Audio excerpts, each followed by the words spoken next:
Quelles seront les retombées de la guerre en Ukraine? Certains se demandent si elle conduira à la Troisième Guerre mondiale et à Armageddon. La bonne nouvelle est que la réponse à court terme est non. Vous rendez-vous compte qu'il y a une source sur laquelle vous pouvez compter pour donner la réponse? Les gens utilisent le terme Armageddon, mais ignorent l'origine du terme, le livre biblique de l'Apocalypse. C'est la Bible, plus précisément Jésus, qui nous a informé il y a très longtemps que l'humanité en viendrait à un point où toute vie pourrait être anéantie sur cette planète. Mais la bonne nouvelle, c'est que lui, le Christ, interviendra pour arrêter notre folie et inaugurer une période de paix universelle. Mais pour l'instant, que signifie la guerre en Ukraine? La Bible en parle-t-elle? Restez à l'écoute.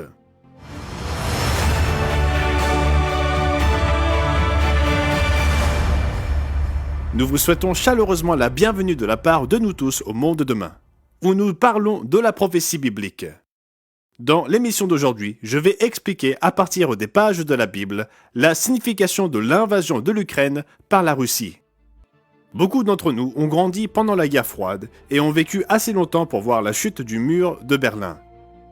Nous nous souvenons des célèbres paroles du président Ronald Reagan, debout devant la porte de Brandebourg, le 12 juin 1987, où il mit au défi le dirigeant soviétique de démanteler le mur qui séparait Berlin et l'Europe de l'Est de l'Ouest.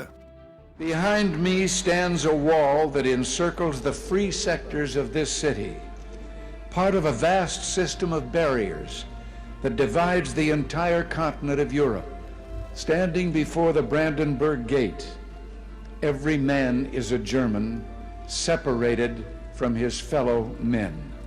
Today I say, as long as this gate is closed, as long as this scar of a wall is permitted to stand, it is not the German question alone that remains open, but the question of freedom for all mankind.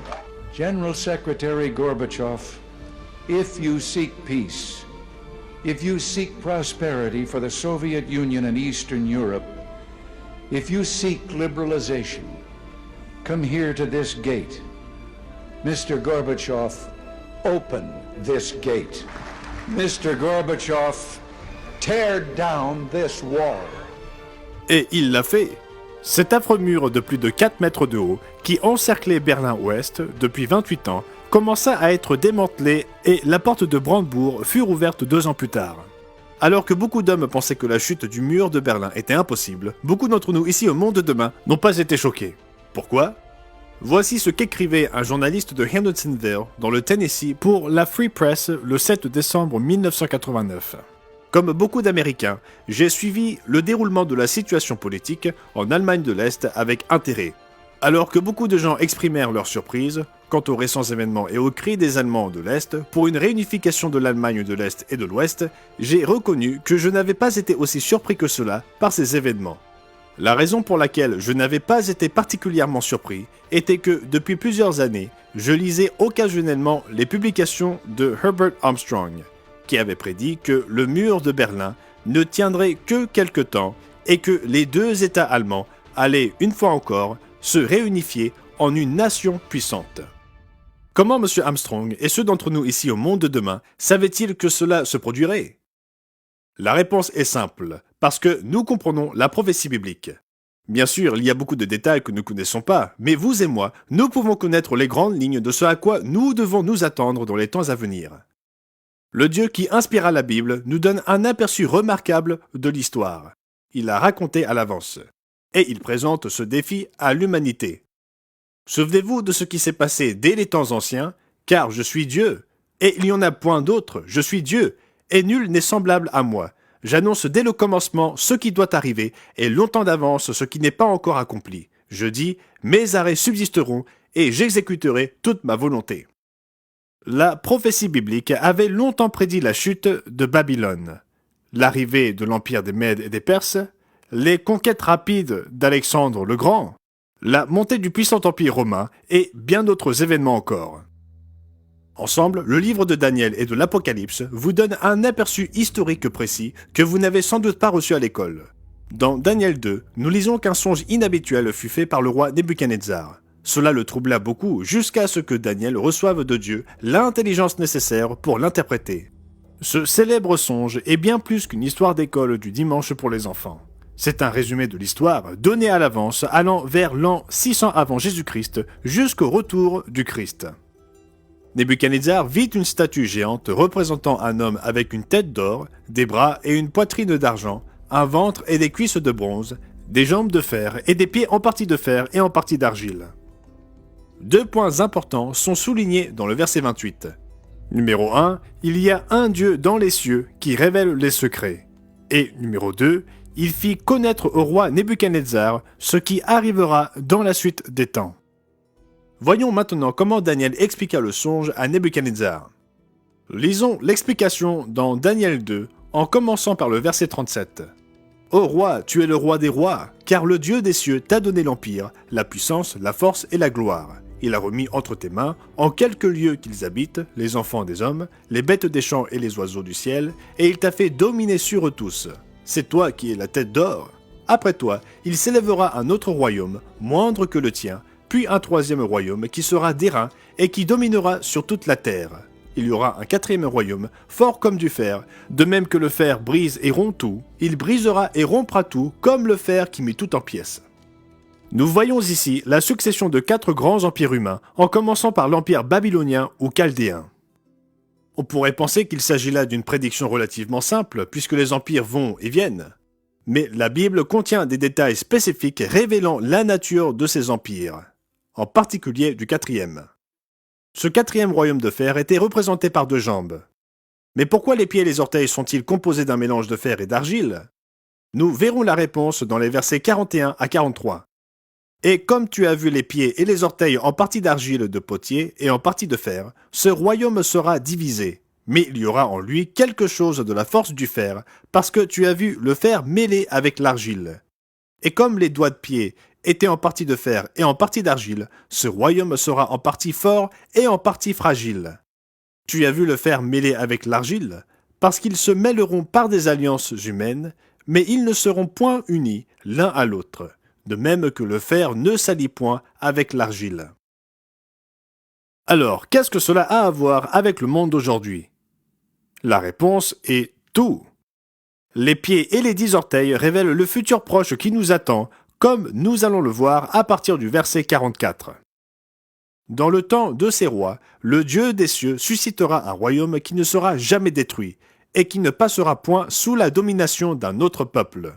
Il brisera et détruira tous ces royaumes-là, et lui-même subsistera éternellement. C'est ce qu'indique la pierre que tu as vue se détacher de la montagne sans le secours d'aucune main, et qui a brisé le fer, l'airain, l'argile, l'argent et l'or. Le grand Dieu a fait connaître au roi ce qui doit arriver après cela. Le songe est véritable, et son explication est certaine. C'est le futur royaume de Dieu sur terre qui remplacera les empires corrompus de l'humanité. C'est la bonne nouvelle, l'évangile, que Jésus vint proclamer pendant 3 ans et demi avant sa mort et sa résurrection. Daniel 7 décrit à nouveau ces mêmes 4 empires qui se terminent avec l'avènement du Messie. Mais dans ce chapitre, il est décrit comme des bêtes.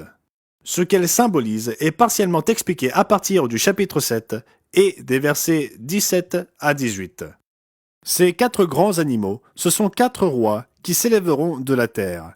Mais les saints du Très-Haut recevront le royaume et ils posséderont le royaume éternellement, d'éternité en éternité. La 4e bête se prolonge jusqu'à l'avènement du Christ. Continuons. Il me parla ainsi. Le 4e animal, c'est un 4e royaume qui existera sur la terre, différent de tous les royaumes, et qui dévorera toute la terre, la foulera et la brisera.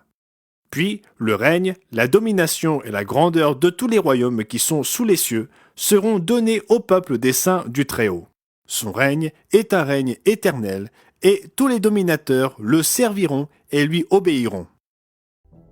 Jusqu'à présent, nous avons vu dans les prophéties de Daniel qu'il y aurait 4 grands empires humains, en commençant par l'empire chaldéen et se terminant par l'empire romain. Et c'est à l'époque de ce dernier empire que Dieu brisera la domination malveillante de l'humanité et établira son royaume. L'Apocalypse complète les points qui ont été abordés dans Daniel chapitre 2 et 7. Daniel vit en vision ces empires vers le début du premier, mais Jean écrit à l'époque du quatrième, l'Empire romain. C'est pourquoi nous voyons dans Apocalypse 13 une bête composite, Rome ayant absorbé toutes les autres. Puis je vis monter de la mer une bête qui avait 10 cornes et 7 têtes, et sur ses cornes 10 diadèmes, et sur ses têtes des noms de blasphème. La bête que je vis était semblable à un léopard. Ses pieds étaient comme ceux d'un ours, et sa gueule comme une gueule de lion. Le dragon lui donna sa puissance, son trône et une grande autorité. Cette bête à 7 têtes représente les 7 têtes des 4 bêtes décrites dans Daniel chapitre 7. Le lion est l'empire babylonien et a une tête. L'ours est l'empire médo-perse qui lui aussi a une tête. Mais quand nous arrivons au léopard, l'empire gréco-macédonien a 4 têtes. Et la 4e bête, qui est Rome, a une tête. Ainsi, Apocalypse chapitre 13 décrit une bête à 7 têtes, mais l'une des têtes ayant une blessure mortelle qui fut guérie. Remarquez cela dans les versets 3 à 5. « Et je vis l'une de ces têtes comme blessée à mort, mais sa blessure mortelle fut guérie. Remplie d'admiration, la terre entière suivit la bête. Et ils adorèrent le dragon, parce qu'il avait donné l'autorité à la bête. Ils adorèrent la bête en disant « Qui est semblable à la bête et qui peut combattre contre elle ?» Et il lui fut donné une bouche qui proférait des paroles arrogantes et des blasphèmes. Il lui fut donné le pouvoir d'agir pendant 42 mois. Puisque la blessure mortelle est guérie, il est évident que la tête qui est blessée est celle de l'Empire romain, car c'est l'Empire qui s'étend jusqu'à la fin. Une blessure mortelle allait frapper l'Empire romain, mais il serait guéri et perdurerait encore 42 mois. Vous rendez-vous compte, chers amis, que c'est exactement ce que l'histoire nous révèle ?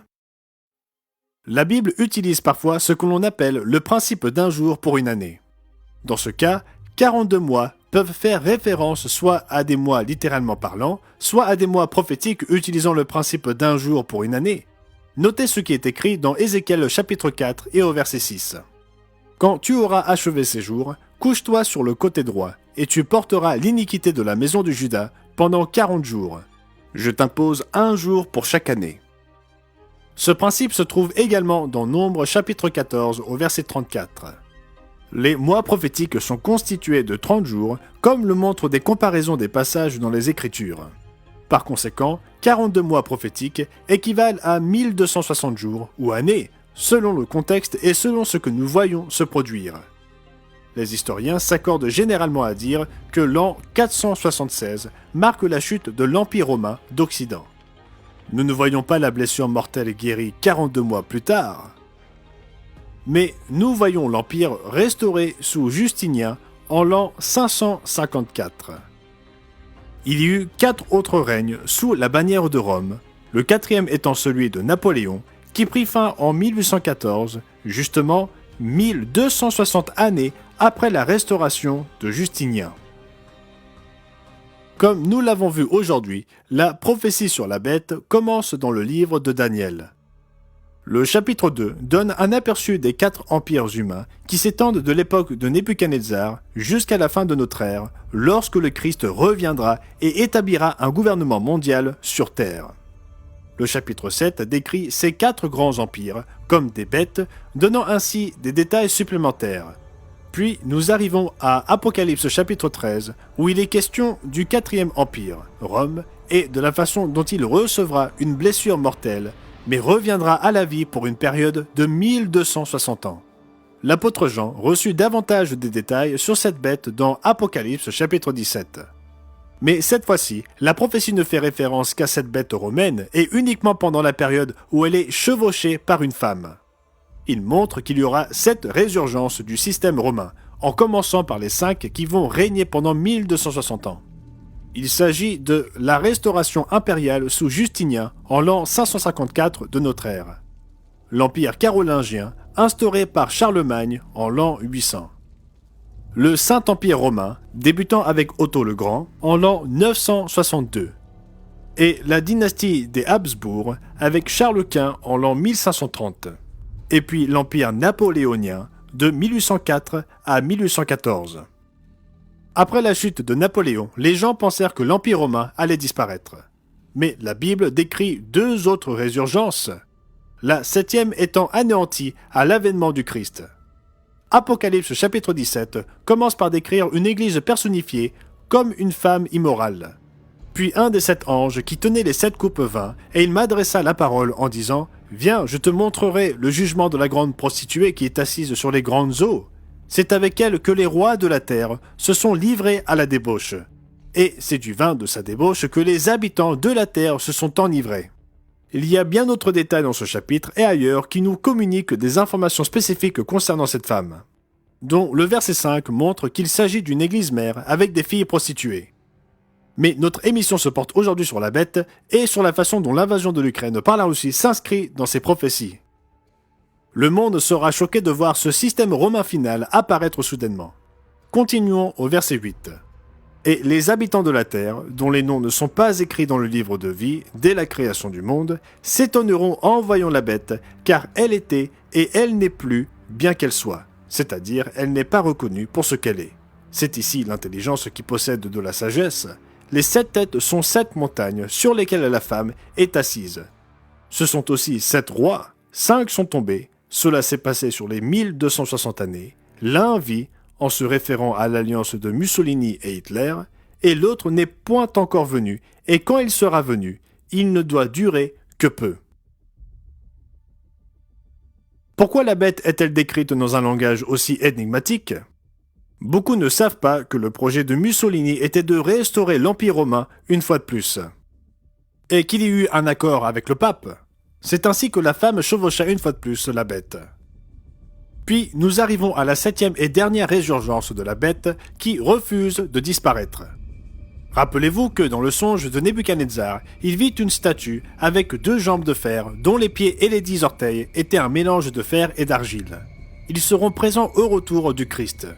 Nous voyons à présent dans Apocalypse chapitre 17 qu'il y a 10 rois qui composeront cette 7e restauration de l'Empire romain et qui combattront le Christ à son retour.